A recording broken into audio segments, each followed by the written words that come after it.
Basically, my name is Mohammad Umar Dayo. I'm a climate activist. I'm a human rights lawyer. I just want to say that there is nothing का 5000 सर्जरियूं कोन्हनि थियूं के जेको आहे सो 2200 dialysis कोन्हनि थिया. This is totally rubbish. कुछ भी ना आहे थियो जे पेनाडाल गोरी कोन्हे. मूंखे 6 साल थिया आहिनि हिते एक्टिविज़म कंदे. SSP साहब वेठो थो, मूं ते पूरियूं FIR बि थियल आहिनि. मां कोर्ट्स के फेस बि कयां थो, पर तंहिं बावजूद इंटरनल पॉलिटिकल जेके कंफ्लिक्ट्स आहिनि डिस्ट्रिक्ट घोटकी में, जंहिं बि फ्यूडल्स या लॉर्ड्स जा आहिनि, उन जे करे अवाम जेकी आहे उनखे नुक़सान थिए थो पियो. जेके बि सियासी बुनियादुनि ते उन्हनि जा इख़्तिलाफ़ आहिनि वॾेरनि जा, लॉर्ड्स जा, उन जे करे असांखे नुक़सान थिए थो. पहिरीं ॻाल्हि इहा. ॿी ॻाल्हि इहा त मीरपुर जी हॉस्पिटल में कुझु कोन्हे. नसुल्ला गॾाणी हेॾो वॾो सहाफ़ी हुयो, उन्हीं के जेकी एम्बुलेंस मिली उन्हीं ते रोइण अचे थो. मुख्तसर वक्त में ये बात नहीं हो सकती. गम इतने हैं कि खुलासे में नहीं आएंगे. सो तव्हां उन सां गॾोगॾु स्पेशल असिस्टेंट CM भी आयो. असांजे ज़िले घोटकी जो पाणी ख़राब थिए थो पियो FFC जे करे. ॻाल्हायूं था त खंबे वञनि था एजेंसीज़ जा माण्हू. छो था खंबनि? सिर्फ़ उन पुॼा ते चवनि था त ज़बान न खोलियो, न ॻाल्हायो. छो न ॻाल्हायूं? असांजो पाणी 950 TDS खां मथे जेको आहे ख़राब थी वियो आहे. ऐं उनखां पोइ तव्हां जेको आहे फॉरेस्ट जा मिनिस्टर बि आयो. बेलो जरवार सॼो तबाह थियो. मूं वटि वीडियो आहे, मां तव्हांखे ॾेखारे सघां थो. राति मां ही वीडियो छा आई आहे, ही ॾिसो. ही वीडियो ॾिसो. ही केतिरा वण वढजनि था. 3 खां 4 ट्रालियूं खणिजी वियूं आहिनि. सिकंदर जलबाणी राखो आहे जेको उहो, ऐं उन सां गॾु तव्हांजो जेको ज़िले जो DFO ज़ियादुल्ला लगारिया, हिन जी मिली भगत सां इहो सभु कुझु थिए थो पियो. ही जेके कीमती वण आहिनि, उनजी जेको आहे उनजी वाढी थिए थी पई.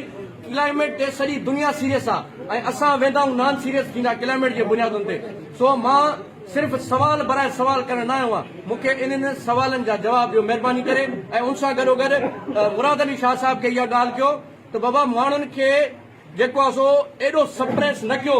जेकॾहिं एतिरो सप्रेस कंदो उनखां पोइ इहो थींदो त असां तहरीकूं हलाईंदासीं. पोइ तव्हांजा हीअ जेके जेलूं आहिनि, इहे थाणा आहिनि, FIR असांजो कुझु कोन बिगाड़े सघंदा. ऐं उन सां गॾोगॾु असांजे ज़िले में सर यूनिवर्सिटी कोन्हे. न का मेडिकल यूनिवर्सिटी आहे, न का इंजीनियरिंग यूनिवर्सिटी आहे. 72.5% गैस सिंध ॾिए थी. सिंध जी सराउंडिंग्स में गैस कोन्हे. बेल लॻल आहे उते. छो? असांखे इन्हनि सवालनि जा जवाब खपनि. ॻाल्हि हिकिड़ी कोन्हे. तो मुख्तसरन दिल्ली के अमीरजादों से मत मिलाकर मीर कि हम गरीब हुआ इन्हीं की दौलत से. पीपल्स पार्टी जे जागीरदारन वडेरन रईसन जे करे असां गरीब थिया. थैंक यू बाबा. पीपल्स पार्टी जा ही वडेरा आहिनि जेको तव्हांजी ॿुधंदा एतिरी. ॿिया तव्हांखे को सिंध में को ॿियो माण्हू अपोजिशन काथे नज़र अचे थी? असां इहा पीपल्स पार्टी आहे. इहो शहीद पंहिंजो ज़ुल्फ़िकार अली भुट्टो आहे. इहो शहीद बेनज़ीर भुट्टो आहे. इहो असांजो क़ाइद बिलावल भुट्टो आहे. जे तो जहिड़ो माण्हू बि सरदार खान बहादुर जागड़ खान जे पुट जे अॻियां ईअं वेही ॻाल्हाए थो. असांखे इहा ॾियण वारा कान्हियूं. रब आहियूं. इहा पीपल्स पार्टी, इहा पीपल्स पार्टी आहे. इहा असांजी लीडरशिप आहे. जो तो जहिड़ो माण्हू बि 8-10 क़ौमनि जे सरदार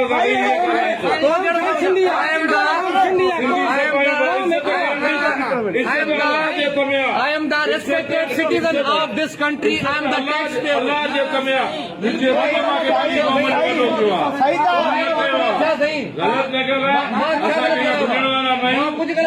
पार्टी लीडरशिप जे करे तुझे नहीं ॿुधूंगा. मुझे अगर मुझे क्या गलत ॻाल्हायो आहे सर? मां गलत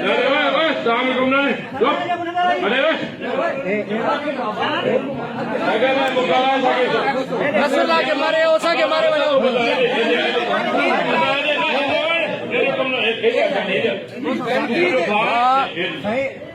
मां को भी तुम कोई गलत कुछ गलाया हो हुकूमत आया. सर आप बैठे. इनका हक है. ये हमारे साथ बात कर. हम पीपल्स पार्टी के वर्कर हैं. ये हमसे जैसे बात करें. आप बैठे.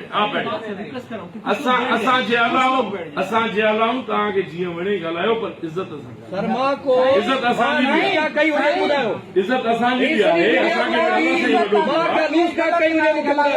असां शहीद बेनज़ीर जा पोइ लॻायूं. असां तव्हांजी हर शइ बर्दाश्त कंदासीं पर इज़त जे ज़ाहिर भाई भयो साहब न्यूज़ बात न थी